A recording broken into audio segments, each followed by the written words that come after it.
Bom dia, gente, tudo bem? Mais um dia começando. Nossa aula hoje é referente ao dia de quarta-feira, então também será revisão. Mas antes de começar aqui a nossa revisão, vamos fazer a oração do nosso anjo da guarda. Pedir a Papai do Céu, pedir ao nosso anjo da guarda que nos proteja, proteja as nossas famílias, os nossos lares, proteja a nossa escola, todas as pessoas que estão envolvidas na nossa escola, que não estão com a gente no momento, mas com certeza estão fazendo trabalho para que tanto eu consiga enviar aulas para vocês e tanto vocês consigam ter acesso, por exemplo, às atividades de vocês. Então, apesar da gente estar distante, mas tem várias pessoas trabalhando nesse momento para que chegue até vocês uma aula, tá? Que não depende somente de mim e de várias outras pessoas. Então, vamos pedir ao nosso anjo da guarda que abençoe também essas pessoas. E não esquecendo de todas as pessoas do mundo. Afinal, o mundo precisa que todos nós estejamos orando, rezando por ele. Bom, então vamos hoje fazer a oração do nosso anjo da guarda. Vamos lá, meus amores. Santo anjo do Senhor, meu zeloso guardador, já que a ti me confiou a piedade divina, sempre me rege, me guarda, me governa, me ilumina. Amém. E amores, hoje nós vamos fazer a revisão de uma disciplina bastante interessante. Vocês acham que nós vamos fazer a revisão de qual disciplina hoje? Qual seria a disciplina que nós iríamos fazer a revisão para vocês? E aí? Nós vamos fazer a revisão de arte. Então, vamos fazer a revisão para a prova de arte. E como na de ciências eu vou somente falar no assunto que vai cair na prova. Tá? Eu não vou fazer aqui uma revisão de um assunto que não vai cair na prova, para que vocês fiquem assim mais entendam com facilidade, não dificulte tanto no momento de vocês assistirem os vídeos, tá certo, amores? Já que é uma aula a qual vocês não podem estar aqui participando comigo, então vou focar bem no assunto da prova. Eu espero que vocês estejam compreendendo todas essas explicações das revisões.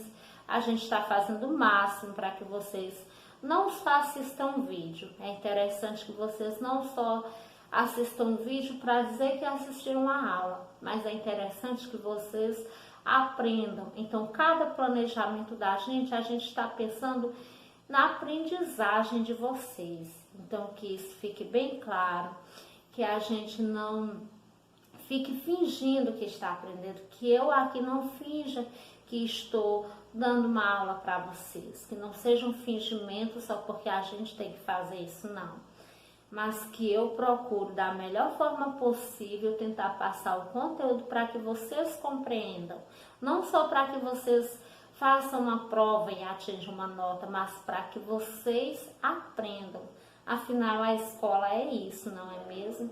Então, já que nós não estamos no momento, estamos deixando essa convivência que é importante na escola, mas que tanto eu quanto vocês a gente sinta, tente imaginar a presença do outro, já que a presença ela é importante, mas nós não estamos podendo fazer isso no momento por questão de segurança para a nossa saúde, para a saúde de outras pessoas, tá, meus amores? Mas que exista uma aprendizagem aqui. Então é esse compromisso que eu quero com vocês, de vocês não somente assistirem um vídeo, mas para mim ver que vocês assistiram e tal, mas que vocês estejam vendo esse vídeo para aprender todo esse conteúdo, todo esse assunto. Tudo bem, amores? Que eu sei que vocês estão fazendo isso. Então vamos lá para a nossa revisão de arte, tá? Então vai ser a revisão de arte. Se quiserem fazer anotações, façam anotações também. Vamos lá? 1, 2, 3 e já! E nós falamos em arte de quê? Nós falamos em arte sobre o grafismo. Vocês lembram que a gente falou sobre o grafismo? O que é o grafismo mesmo? Ainda lembro? A parte que nós falamos lá sobre o grafismo. Quem que faz o grafismo? Nós falamos do grafismo indígena, não é mesmo? Nós priorizamos o grafismo indígena. Então, quando eu falo em grafismo, eu já vou lembrar Por exemplo, os corpos dos índios. Então, eles usam bastante os corpos deles como base para fazer o grafismo. E o que é grafismo mesmo, gente? Bom, grafismo é uma pintura aplicada aos mais diversos tipos de suporte. Então, geralmente, no corpo, o suporte, vocês lembram que é onde os artistas fazem as suas artes, não é mesmo? Que precisam de um suporte para fazer o seu desenho. Então, o grafismo é uma pintura aplicada aos mais diferentes tipos de suporte, geralmente no corpo, na cerâmica. Muitos desenhos são inspirados na natureza, por exemplo, na casca do jabuti, na selagem da onça e nos favos de mel. Então, o grafismo é uma pintura indígena, que eles usam diferentes tipos de suporte para fazerem as suas obras. E que geralmente eles se inspiram em quê? Se inspiram nos elementos da natureza, como por exemplo, o casco do jabuti, a pelagem da onça, favo de mel. E aí vai ficar uma imagem para vocês de grafismo. E vocês que já têm no livro de vocês também, que já foi dado uma aula aqui sobre esse grafismo. E na hora que vocês verem a imagem grafismo, vocês já vão associar ela aos indígenas, tá? Então aqui nós estamos falando sobre o grafismo indígena, que eles usam diferentes suportes para quê? Para fazer as suas pinturas. E esses suportes, eles têm como inspiração elementos da natureza. Então, para fazer aquele desenho de grafismo, eles usam como inspiração elementos da natureza, como a pelagem da onça, favo de mel, o casco do jabuti. Então, cada desenho ali de grafismo, eles vão imitar algum elemento da natureza naquele desenho. Entenderam? Bom, espero que entenderam, tá? Revisão aqui. E essas pinturas indígenas? Aí vamos para as pinturas indígenas. Vocês ainda lembram das pinturas indígenas? Como que é cada pintura indígena? Quem que faz as pinturas indígenas? Todos os povos indígenas, eles fazem as mesmas pinturas. Todos os povos indígenas, eles usam os mesmos suportes para fazer essas pinturas? Ou será que é diversificado? Ou será que são diversos esse modo de fazer pinturas, povos indígenas? E aí, vamos lá ver se é? Então, cada povo indígena, ó, revisão aqui. Cada povo indígena, ele utiliza diferentes formas, diferentes tipos de grafismo na pintura corporal e nos objetos do cotidiano, como em vasos de argila, em cestos de palha. Então, gente, cada povo indígena, eles usam diferentes tipos de grafismo. Não existe só um grafismo para todos os povos indígenas. Cada povo indígena, eles usam um grafismo diferente. E esses grafismos, eles podem fazer tanto onde? No corpo, eles podem fazer em objetos, como em vasos de argila. Vasos de argila são vasos de barro, popularmente falando. E cestas de palha. Então, resumindo aqui, os povos indígenas, todos os povos indígenas, eles usam apenas uma forma para fazer o grafismo? É só essa forma para todos os povos? Não, falso isso aí. Eles usam diferentes tipos de grafismo. Não esqueça, os povos indígenas usam diferentes tipos de grafismo. E esses diferentes tipos de grafismo, eles podem desenhar tanto em corpos das pessoas, como pode desenhar em vasos de argila, como também podem desenhar em cestas, entenderam? Então, eles usam diferentes tipos de grafismo e podem também usar diferentes tipos de suportes, que é onde eles vão fazer aquele desenho. Certo, meus amores? Então, são diferentes. Os povos indígenas, eles não usam o mesmo grafismo para todos os povos. E vamos para a próxima. Entre os indígenas caiapós, a pintura corporal é feita por mulheres.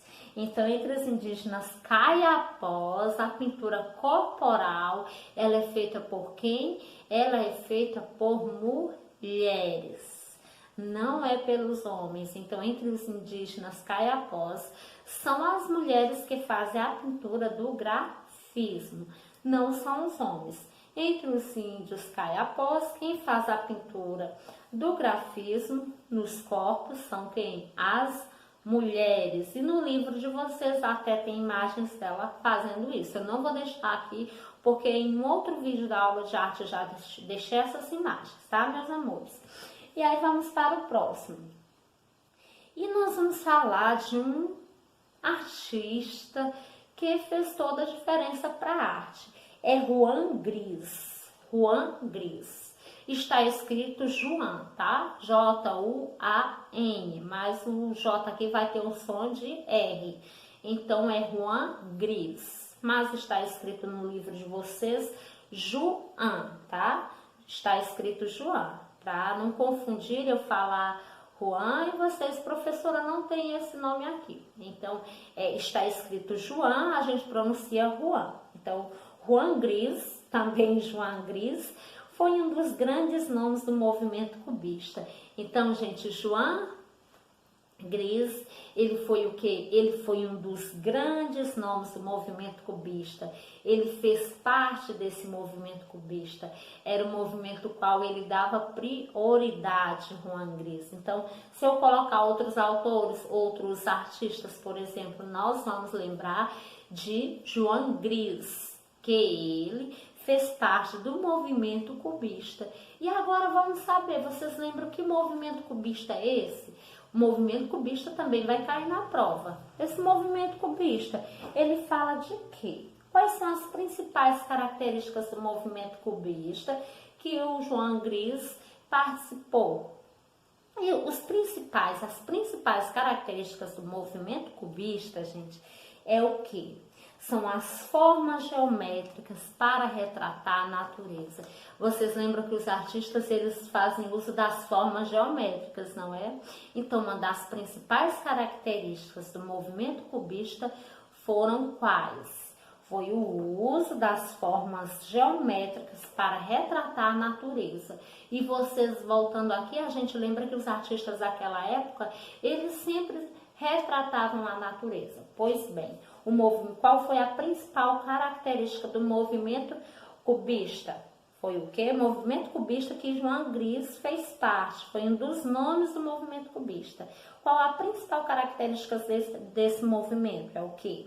É o uso de formas geométricas para retratar a natureza. Então, eles fazem uso dessa forma geométrica para retratar a natureza.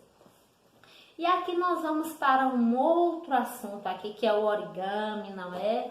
Muitos de vocês sabem fazer origami. Será que vai cair na prova sobre origami? Será? Se eu estou falando aqui, meus amores, com certeza vai cair alguma questão sobre origami. Então, vamos lá, estar atento. Ah, tia, eu já sei tudo. Pode ser que eu coloque uma questão a qual você ainda não sabe. Então, prestem atenção, amores. Então, o origami é um tipo de arte que consiste em fazer dobraduras de papel. Então, origami é um tipo de arte que consiste em fazer dobraduras com papel. E essas dobraduras com papel, eles fazem para representar, por exemplo, animais, plantas e figuras humanas. Então, não é só animais que a pessoa representa com origami, são todas essas. Então, são dobraduras de papel. E qual é o origami mais conhecido? Vocês lembram qual o origami mais conhecido? Bom, o origami mais conhecido no Japão, lembra que o origami tem bastante influência no Japão, não é mesmo? E lá tem o origami mais conhecido, é o tsuru, ou tessuru, tá? Tsuru ou tessuru. É uma ave rara chamada grou japonês. Então, esse aí, gente, é o origami mais conhecido no Japão. É o tessuru, uma ave rara chamada grou japonês. E vamos lá, e será que no Brasil nós temos a tradição de fazer origami ou não? A gente não faz origami aqui no Brasil? Nós não temos esse costume de fazer origami no Brasil? Sim ou não? No Brasil também temos a tradição de fazer origami. Então, no Brasil, nós também temos a tradição de fazer o origami. Porque a senhora não está falando muito sobre o origami, porque já tivemos uma aula sobre o origami. Então, hoje vai ser um resumo, porque é revisão, tá, amores? Então, amores, é isso. No Brasil, nós temos a tradição de fazer o origami. Entenderam? E vamos para a próxima aqui. Nós vamos falar agora das obras de Arcimboldo. Lembra do Arcimboldo? Parece no final, não esqueça, no final tem o nomezinho de uma plantinha. Boldo, por exemplo. Já ouviram falar? Então, não vamos mais esquecer. Obras de Arcimboldo. E vocês lembram das obras do Arcimboldo, que eu botei uma imagem para vocês? O que o Arcimboldo fazia? Ele usava o que para fazer as suas artes, as suas obras de arte? Ele usava bastante a imagem humana, gente, para fazer as suas obras de arte. Então, quando a gente encontra aquelas imagens com várias coisas em cima das pessoas, como frutas, cestas de frutas, de verduras ali, fazendo a composição daquela arte, mas tendo como base uma pessoa, porque eu podia, por exemplo, pegar um quadro e colocar várias frutas, várias verduras naquele quadro e o quadro ser o suporte. Mas o Arcimboldo, ele não usava esse tipo de suporte. O tipo de suporte que o Arcimboldo usava eram figuras humanas para fazer a sua arte. Então, são aquelas obras de arte que tem frutas, por exemplo. E nós temos muitas obras de arte conhecidas de Arcimboldo. Entre elas, nós temos Primavera, que é aquela mulher que eu botei a imagem cheia de rosas para vocês, flores, por isso o nome Primavera. Nós temos uma outra que não está no livro de vocês, que é Inverno, mas não se preocupem, não vai cair na prova. E nós temos o Bibliotecário. O bibliotecário aqui é aquele homem que está com várias imagens, vários livros. Foi usado o suporte da imagem da figura humana para ser colocado vários livros ali, naquela pessoa. E recebeu o nome bibliotecário, porque, claro que ali tem vários livros. E o coletivo de vários livros é o quê? Biblioteca. E para isso ele colocou bibliotecário. Então, aquela imagem do homem com vários livros nele, a gente chama de bibliotecário. E ela pertence a Arcimboldo. Entenderam, meus amores? As obras de arte de Arcimboldo. E continuando, nós temos também, então, o artista. Qual é o nome completo de Arcimboldo? Olha, eu estou tão íntima de Arcimboldo que eu chamo pelo último nome. Ele tem um nome completo, gente. Ele é italiano e se chama Giuseppe Arcimboldo. Italiano Giuseppe Arcimboldo. Usava a figura humana como base em suas composições. Então, ele usava a figura humana para ter como base para suas obras de arte. Não vão esquecer, tudo bem? E, amores, ele fazia todas essas composições nas suas figuras humanas. Tinha como base a figura humana. Qual o nome dele? O italiano Giuseppe Arcimboldo. O que o italiano Giuseppe Arcimboldo usava? Ele tinha como base, usava figuras humanas como base para representar o quê? Para fazer as suas composições, suas composições, as suas obras de arte. E uma das conhecidas obras de arte dele, do Giuseppe Arcimboldo, era o quê? O bibliotecário, que é aquele homem com vários livros nele. Então, amor, finalizamos aqui a nossa revisão de arte. Prestem atenção em tudo, tá? Todas as revisões, porque nesse momento focar bem no estudo e na revisão, tá, amores? Agora nós vamos para o próximo vídeo, que é sobre a revisão de história. Então, o próximo vídeo é a revisão de história para a prova. Vamos aguardar.